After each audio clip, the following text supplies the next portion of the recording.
Hey everyone, and welcome to another first look at one of Panasonic's 2013 range of LED TVs.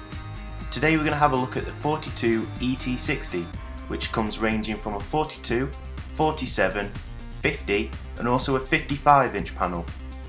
Panasonic are designing their 2013 range of LEDs to be really thin and have very slim bezels.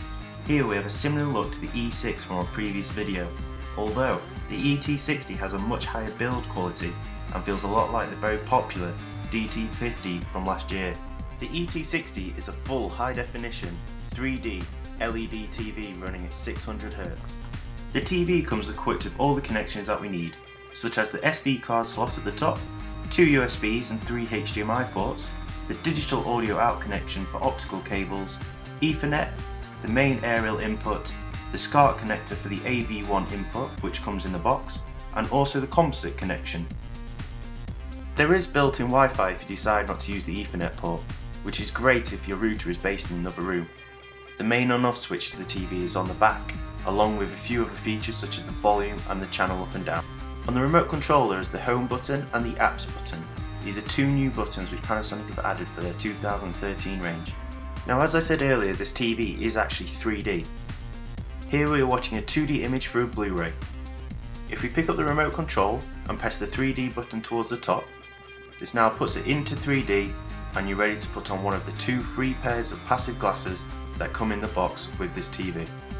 Once you've finished watching 3D, press the 3D button again and it'll take it back to 2D. By pressing the home button on the remote control, this will take you to the My Home screen.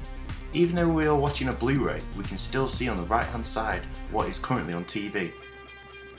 Now if you draw your attention to the options we have on the top of the screen, where we have search, messages, tutorial and settings, if you press the blue button on the remote control, it'll bring up the new settings banner across the left hand side. By scrolling down to the background, we now have the option to change the background to many home screens. Here we can add our own new backgrounds from a USB or SD, or simply select from one of the preset settings that Panasonic have given us. Once a background has been selected, by pressing the return button, we can now see that the background has changed underneath the applications that are on screen. We also have the apps button to the left hand side of the remote. Here we can see all the other applications that are available, along with the Viera Market where we can download other applications and install them ready to use. If we decide to make a new home screen, press the home button and press the home button once more. We are now displayed with the My Home screen. Here we have the presets. If we navigate to the right hand side, we have the option to add a new screen. By pressing the OK button, we can choose the design template for the new screen, and once selected the template, simply press the OK button in the middle. Here we can change the display of the screen. By changing the screen name, click OK, brings up the on-screen keyboard. Once done, press the blue button. We can change and remove the applications, and once finished, press the return button.